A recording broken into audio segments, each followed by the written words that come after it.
Nick Wakeman is back. His subject tonight, tipping. No wonder he looks grumpy. Tip, a bonus given in addition to required payment.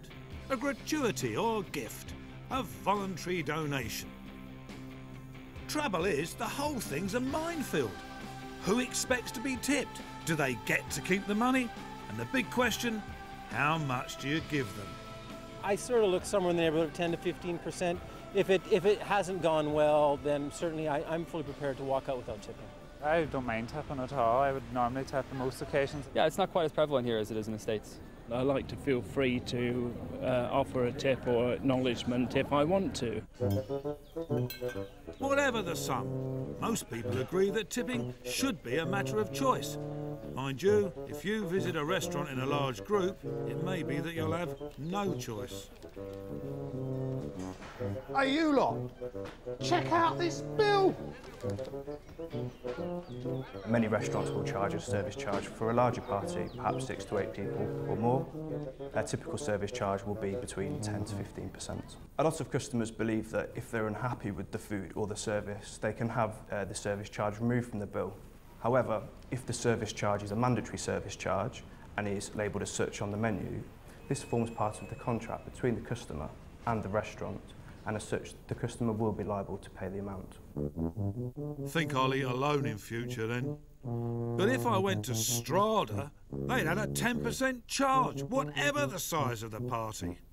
At least it's discretionary, so you can get it removed, if you can take the embarrassment of asking, that is. Until 2009, restaurant companies were able to pocket service charges and tips, then use the money to top up the pay of their staff, some of whom were on less than the national minimum wage. A new law was supposed to change all that. You might be surprised to learn that the tip you leave still doesn't necessarily go to the staff. Not all of it, anyway. If you're paying by card, many restaurants will take a slice as a so-called admin fee. Of the 10 biggest restaurant chains in the UK, only 2, Wagamama and Nando's, don't do this. All the rest take between 8 and 10% of whatever tip you leave. Do you know, there are some days when I never seem to have my hand out of my pocket. Things could be worse, though. I could be going on one of those. Yes, cruise ships. Passengers have always been expected to leave hefty tips to the lowly paid crew. Now they're being told how much to tip before the ships even set sail.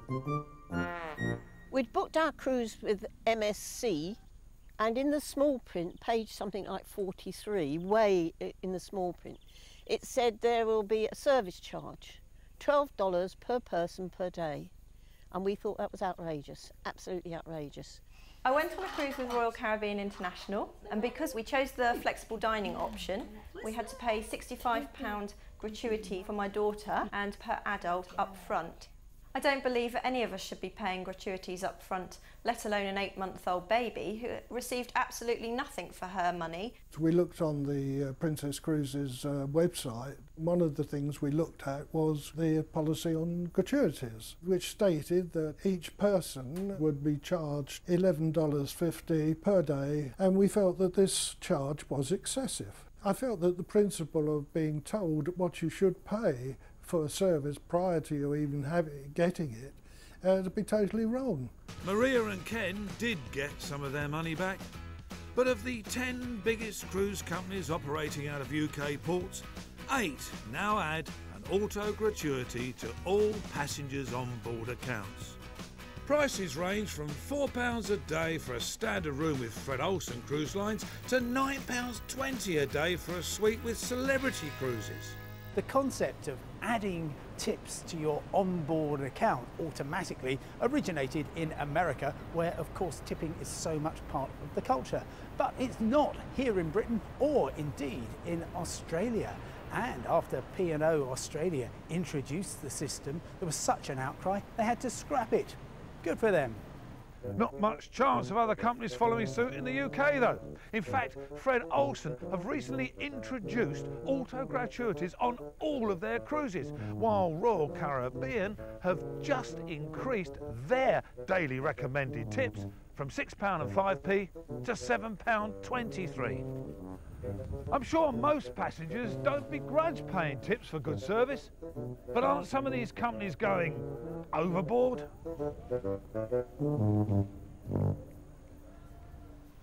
Are you a good tipper?